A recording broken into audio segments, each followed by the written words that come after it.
Salut à tous. Un livre très intéressant a été présenté aujourd'hui, lundi 20 mai 2024, à l'université de Masno. Le livre est paru aux éditions Baobab des missionnaires Oblats de Marie Immaculée. Le livre s'intitule « Les atrocités dans l'État indépendant du Congo, 1885-1908, le silence des missions catholiques ». Pendant la cérémonie de présentation et de vernissage, l'auteur du livre, le recteur de l'université de Masno, le professeur Maker Manimba Mané, a expliqué pourquoi le silence des missions catholiques, autrement dit, pourquoi ce titre.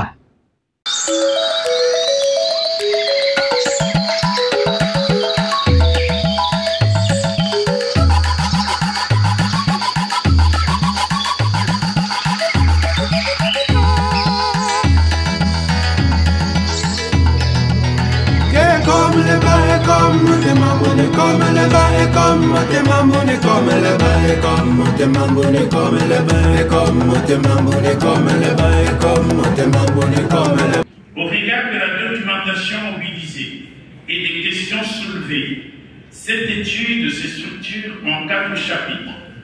Ces découpages correspondent naturellement à l'évolution chronologique de l'État indépendant du Congo, mais à l'intérieur de chaque chapitre, la division de sections tient de la combinaison des 2 logiques, chronologique et thématique. Le premier chapitre se concentre sur la création de l'État indépendant du Congo en 1885 jusqu'à la cession de sa souveraineté à la Belgique en 1908.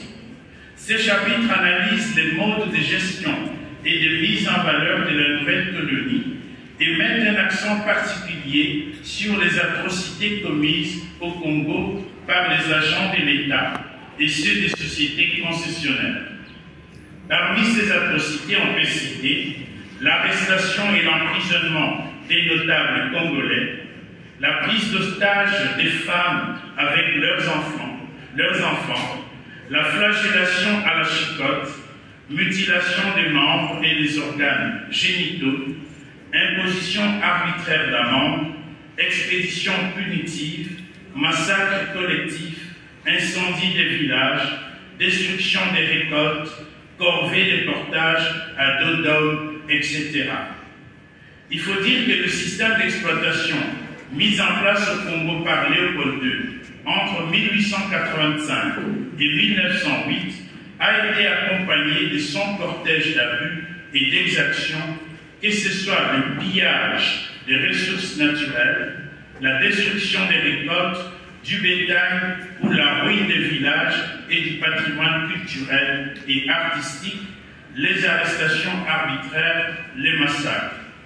Tout cela a entraîné des conséquences funestes tant sur le plan politique, socio-culturel, économique que démographique.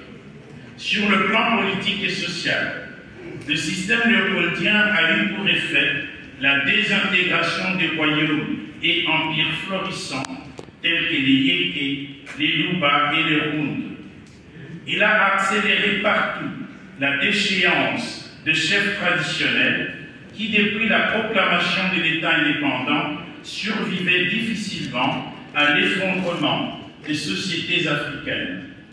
Mais particulièrement, parallèlement à ce processus de désintégration, on a assisté à partir de 1891 à une affreuse déstructuration sociale, d'autant que les Congo léopoldiens a été placé dans une situation d'instabilité et d'épuisement sans précédent, avec comme principal corollaire l'accentuation des migrations massives et du nomadisme dans les districts du Haut-Congo, du Lac et du Kasaï.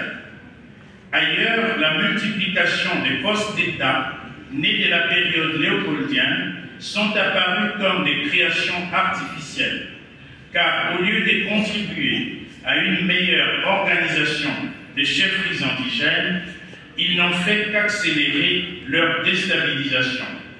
Dans ces contextes, le bassin du Congo est devenu par excellence le sous-continent de l'instabilité. Le régime léopoldien a également contribué à perturber le mode de vie des Congolais et à déstabiliser leurs familles. La vie conjugale a été brisée à cause de fréquentes prises d'otages de femmes avec leurs enfants et de l'absence prolongée des hommes partis à la récolte du caoutchouc. Les petits garçons mineurs arrachés de force à leur famille ou qui travaillaient comme domestiques, comme boys, chez les agents européens, ont été transformés contre leur gré en partenaires sexuels. Les jeunes filles sans protection parentale, les femmes mariées ou non, restées seules au village, ont parfois été poussées à la prostitution. Les soldats de la force publique et certains agents européens, célibataires pour la plupart, pouvaient les kidnapper et en abuser sexuellement à leur guise. La dépravation de mœurs devint tellement préoccupante que les supérieurs religieux catholiques se virent contraints d'interpeller les autorités gouvernementales dans un mémorandum adressé au roi Léopold II en octobre 1905, de façon à ce que l'influence du blanc ne soit pas un encouragement au dévergondage. Sur le plan économique, les conséquences furent tout aussi désastreuses.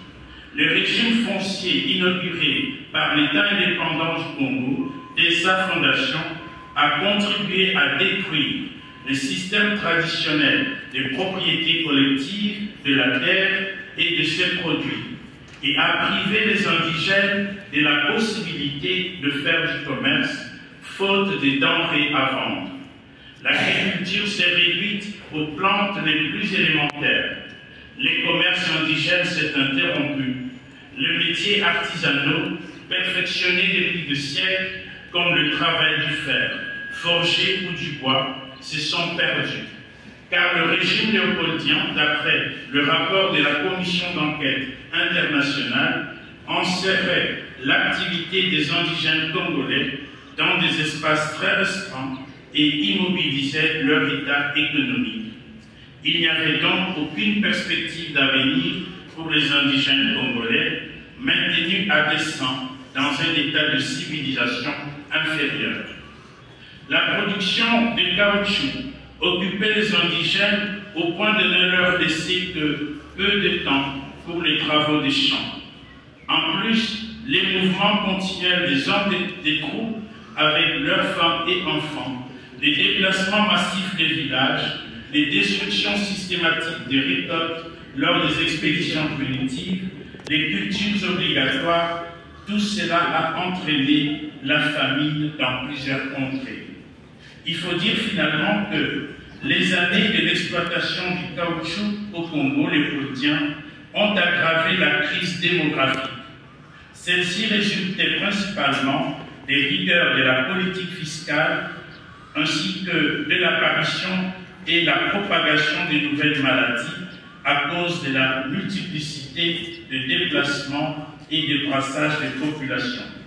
Comme on le voit, la violence fut sans borne au Congo de Léopold II. Entre 1885 et 1904, la vie était devenue intenable pour les indigènes, astreints à un régime de sanctions répressives.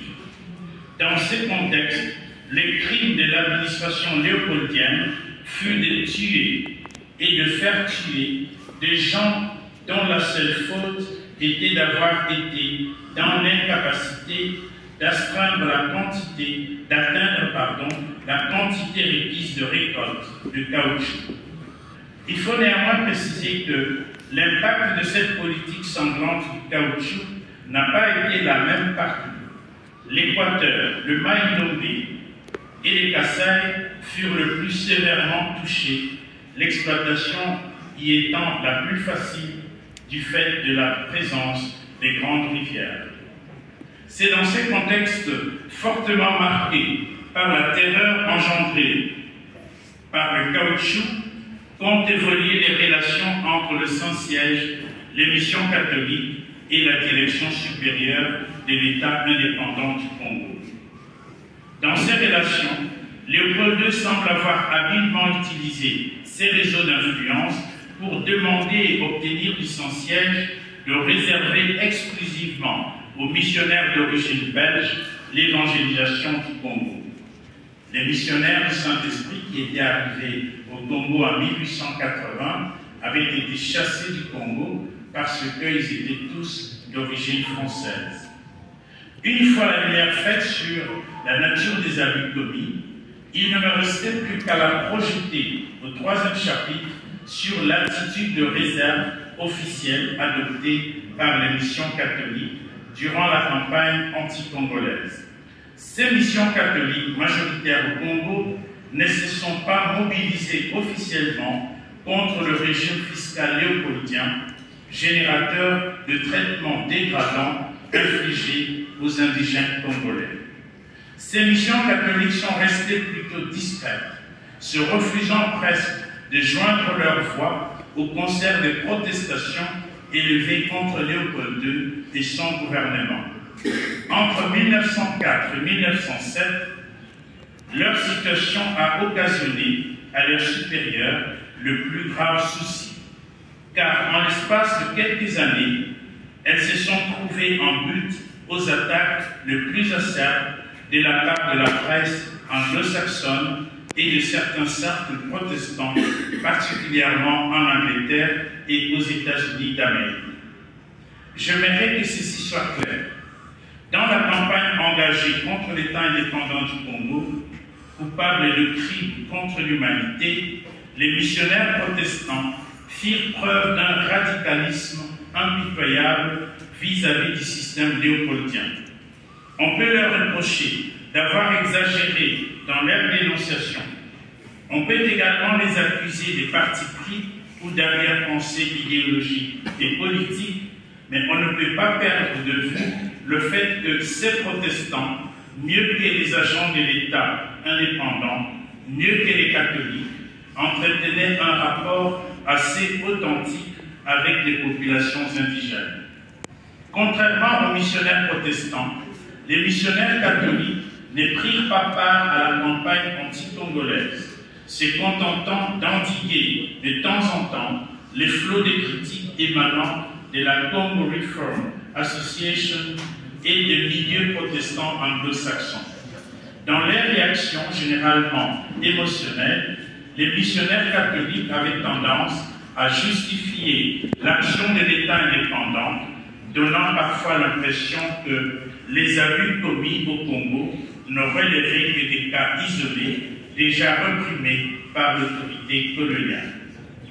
La réserve officielle ou le silence des missions catholiques durant la campagne anti-congolaise, tout en me laissant perplexe, m'a amené à rendre compte, au dernier chapitre, c'est-à-dire le 4e, de raison de cette attitude pour le moins surprenante de la part de ceux-là même qui, de par leur vocation, étaient censés faire un choix d'humanité contre la barbarie du système léopoldien. Je suis ainsi parvenu à démontrer, grâce à l'étude des pièces d'archives, que leur mutisme officiel, leur silence, fut en réalité une stratégie visant à préserver un régime de privilèges dont les principaux éléments d'explication